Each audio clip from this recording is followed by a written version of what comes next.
Welcome to the silent machine of society, a giant game of pretend that we are all playing together every single day and night. We are about to peel back the curtain of reality to reveal the 10 things that only work because we all believe. Before we begin, remember that your world is built on invisible contracts made of nothing but pure, shared human imagination and trust. Number 10 is the red light, a tiny colored bulb in a metal box that has absolutely no physical power over you. You sit there with your engine running, staring at a bulb that has no laser beams and no army of traffic cops. Physically, there is nothing stopping you from driving forward, but you wait anyway, held back by a silent and invisible social wall. The only reason red lights work is because we all agree they do, a shared delusion that keeps us from total chaos. You will sit at a red light at 3 in the morning with no other cars around, talking to your own soul. You tell yourself that a cop might be hiding somewhere, but you are really just respecting a contract you never even signed. This system works across every country and culture, proving that red means stop in every single language spoken by modern human beings. We have all signed an invisible contract saying that this colored light is the boss of us, controlling our every move. When one person stops believing and runs the light, it is dangerous, but when the collective agreement breaks, you get pure chaos. Without this shared belief, our roads would become battlefields, proving that our civilization is built on nothing but a simple, colored bulb. We trust the bulb because we trust each other, a beautiful and fragile connection that allows us to move through the world. But while we trade our time for red lights, we also trade our lives for pieces of paper that hold a secret. Leaving the red lights behind, we find Sarah staring at a blank piece of paper, wondering how it could ever rule the world. Number 9 reveals the grand magic of paper money, a simple piece of colored fiber that carries the weight of your entire life. Sarah holds a thin green rectangle, realizing it is just ink and fiber, yet it can buy her food, shelter, and even love. This paper only works because a giant, invisible ghost called the central bank promises that it is worth something very special to us. Long ago, humans had to carry heavy chickens just to buy a pair of shoes, making every simple trade a difficult physical struggle. Then we found gold, a shiny rock that everyone agreed was beautiful and rare, turning our messy trades into a very organized system. But gold was heavy and dangerous to carry, so we decided to leave it in a vault and carry paper promises instead today. For a long time, every piece of paper was a direct claim on a real piece of gold sitting safely inside a bank. In 1971, we cut the final thread, and money became nothing but a pure, shared dream supported by our collective trust. If everyone stopped believing in this dream tomorrow, your life savings would turn back into worthless scraps of paper for the trash bin. When the magic fades, we see people in history using their life savings as mere wallpaper or fuel for their cold, winter fires. The dollar sign is a heavy mark on our souls, forcing us to trade our limited time on Earth for a shared imagination. You are trading your actual sweat, your missed moments, and your very energy for a promise written in ink on a small page. This is the ultimate collective agreement, a silent prayer that allows billions of strangers to work together in a very peaceful way today. But while we believe in paper, we also believe in rocks that have been squeezed by the earth for millions of years. Leaving the paper world behind, we find Sarah admiring a shiny rock that has captured the hearts of millions across the globe. Number 8 takes us to diamonds, those tiny stones that only rule our love stories because a giant company told us so. A diamond is really just a piece of common carbon that was squeezed very hard by the heavy earth long ago today. Despite what the commercials tell you, diamonds are not actually rare at all. They are scattered throughout the earth's deep crustal layers. The only reason they are expensive is that one powerful company keeps them locked in a dark vault to control the supply. Back in the 1930s, diamonds were just pretty stones until a brilliant marketing campaign changed the way we think about love. They told us a diamond is forever, creating a permanent link between a shiny rock and the eternal promise of true love. They convinced every man that his love was only as big as the expensive stone he could afford for his future wife. The famous rule of spending 2 months' salary on a ring was invented by a copywriter, not by any ancient romantic tradition. If you try to sell that diamond back tomorrow, you will realize that its value was just a beautiful and expensive illusion. We hold on to these stones not for their physical worth, but for the heavy emotional anchor they represent in our social lives. It is a shared hallucination of value, a rock that we all agreed is worth much more than a house or car. We are trapped in a cultural prison of our own making. where we judge love by the clarity of a transparent stone. This is the greatest marketing trick in human history, turning a common element into a symbol of status and eternal devotion today. But while we wear our beliefs on our fingers, our entire future is being judged by a secret and invisible social score. Leaving the shiny stones behind, we look at the invisible numbers that follow you like a ghost everywhere you go, our silent shadow. Number 7 is your credit score, a magical number that tells banks if you are a good or bad human being. Imagine a secret teacher following you around, writing down every single time you buy a coffee or pay a bill on time. This score is not based on your character or your kindness, but only on how well you play the complex debt game. If you never borrow money, you have no score, which makes the banks fear you more than a person in debt. It is a strange paradox where you must prove you can handle debt by constantly being in a state of active debt. This invisible number determines where you can live, what car you can drive, and even if you can get a good job. We have all agreed to let 3 private companies decide our financial worthiness based on a secret and complex mathematical formula. Your credit score is like a modern shadow that grows darker or lighter, depending on how much trust you can buy today. One late payment can haunt your record for 7 long years, a digital scar that refuses to heal or go away easily. It is a game of perfect behavior where the rules are hidden and the stakes are your very personal freedom and future. We bow to the score because we want the things it provides. A golden cage built from numbers and high interest rates. It is the ultimate social control mechanism, making sure we all stay within the lines of the global financial system today. We are no longer just people.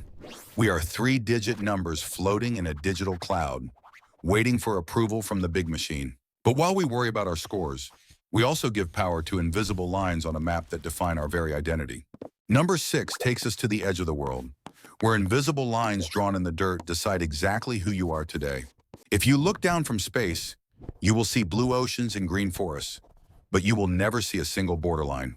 Borders are nothing but a shared human hallucination, a collective agreement that this side is mine and that side belongs to you. One single step across an invisible line can change your language, your laws, and even the very value of the money you carry.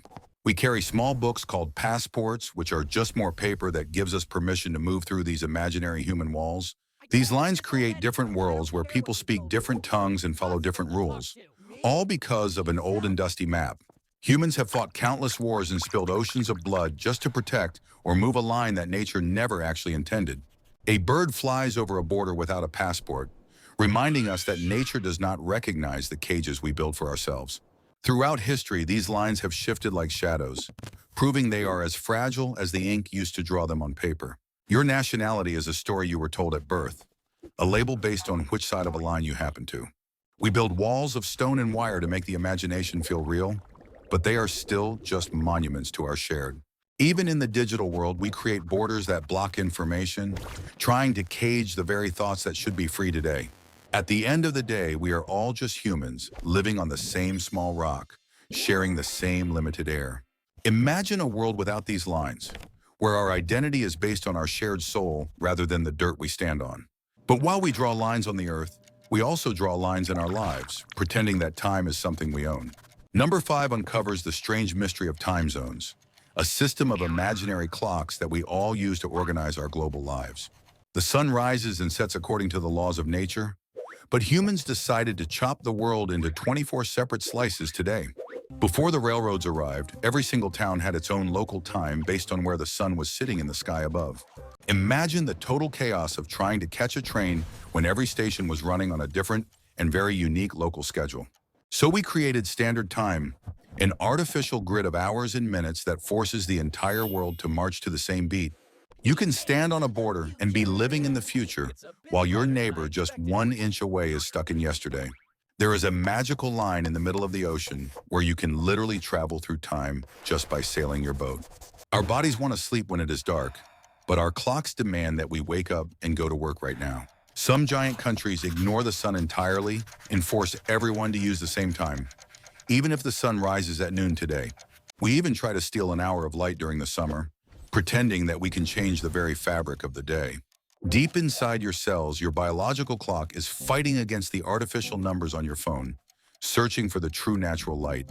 We have turned the flow of the universe into a commodity that can be measured, sold, and traded for our human labor. The ticking of the clock creates a permanent anxiety, a feeling that we are always running out of something that does not exist. When you lose yourself in a sunset, you are finally breaking the contract and returning to the timeless state of the natural world. But while we measure the sun, we also give power to brands and logos that define our status in this imaginary game. Number 4 reveals the hidden magic of brand power, where a simple logo can turn a cheap cotton shirt into a royal crown. A brand is not just a name, it is a shared story that we all agree to believe in with our whole hearts. Imagine two identical cups of coffee, but one has a famous green mermaid on the side that makes it taste like pure luxury. We are willing to pay 10 times the price for a symbol, a tiny mark that tells the world exactly who we are. These logos have become our modern tribal tattoos, allowing us to identify our friends and our rivals in a crowded and busy world. We defend our favorite brands like they are members of our own family, fighting digital wars over phone operating systems and expensive shoes. Companies spend billions of dollars every year to plant these emotional seeds in your mind until you cannot imagine living without their products. You are not just buying a piece of technology, you are buying a feeling of belonging to an elite and very special club. Your brain lights up when you see a familiar logo, releasing chemicals that make you feel safe, successful, and much more important today. We wear our labels on the outside to hide the quiet emptiness we feel on the inside, searching for meaning in expensive ink. Loyalty to a brand is a form of modern worship, a silent prayer that we offer at the altar of high-end shopping malls. The original brands were marks burned into cattle to show ownership, and today we voluntarily burn these marks into our very identities. A world without brands would feel frighteningly blank, as if we had lost the labels that tell us how to value one another. We are walking advertisements for corporations that do not know our names, yet we carry their flags with a sense of pride today. But while we buy our status, we also play a giant game of physical competition that only matters because we all watch together. Number 3 is professional sports, a giant and noisy arena where grown adults cry over a leather ball hitting a simple white net. In reality, it is just people running across grass, yet millions of hearts beat in perfect sync with every single move they make. We have created a complex language of rules and points, turning a playground game into a holy war fought with skill and pride. We divide ourselves into teams and colors, creating an artificial sense of us versus them that feels more real than our actual lives.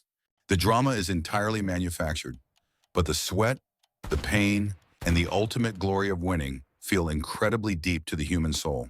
We agree to care about the outcome, signing an emotional contract that allows a simple victory to heal the wounds of our days. This shared belief has created a massive industry worth billions, where we trade our time and money for a fleeting moment of joy. We love the game because it mirrors life. It is a world where hard work can fail and luck can change everything instantly. We build statues for players who are masters of these imaginary rules, treating them like ancient gods in our modern and busy world. It is a way to satisfy our primal need for battle without the actual violence, a peaceful substitute for the wars of our past. The stadium becomes a sacred ground where the only thing that matters is the movement of a ball and the will to win. For 90 minutes, billions of strangers are connected by a single story, proving that we are desperate to believe in something together today.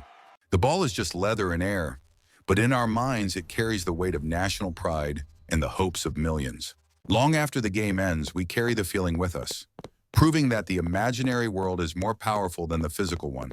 But while we play games for fun, we also play a giant game of certificates and titles that define our intelligence and worth. Number 2 is educational degrees.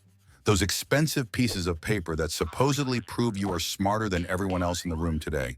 We spend decades of our limited lives studying complex subjects just to earn a single certificate that acts as a social gatekeeper. Without this specific piece of paper, the world often refuses to see your talent, your hard work, or your true human potential. We trade our wealth and our youth for a title, a shared agreement that this paper makes us qualified to lead others.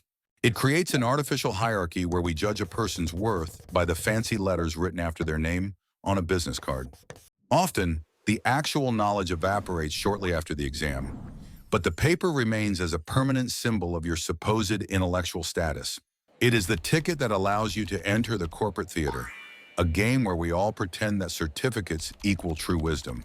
History is full of geniuses who had no papers, Yet we still cling to the safety of the system we have built. If the world stopped believing in these institutions, your degree would return to being just an expensive and very fancy piece of wood.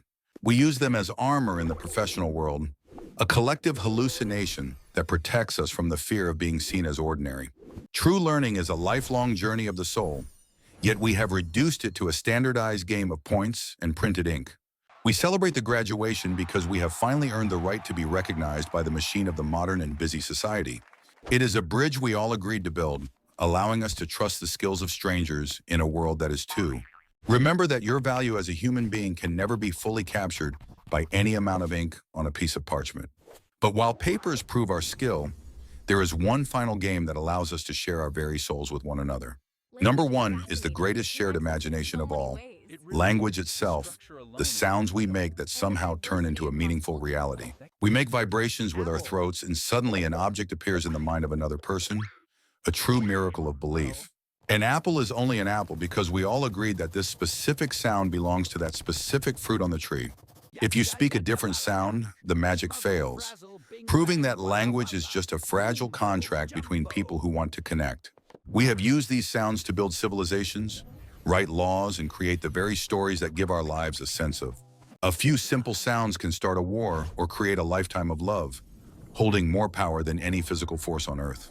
Without language, there would be no money, no borders, and no red lights, for every other pretend game requires the power of. We have labeled every inch of the universe, pretending that the name of a thing is the same as the thing itself today. But the most beautiful moments in life are often the ones where language fails us, and we are left in a silent. From the moment we speak our first word, we enter the great pretend, joining the human story and the collective dream of. We are the only creatures on Earth that live in a world made of stories, a beautiful and fragile dream we share. Do not be afraid of the pretend, my friend, for it is the glue that holds our entire human civilization together with love. Thank you for playing this game of imagination with us today. Please subscribe to keep exploring the invisible threads that bind our lives. We will continue to tack the secrets of our world, so stay curious and always look for the truth behind them. Sleep well knowing that the world you see is a gift of shared belief, a miracle of trust that we create together.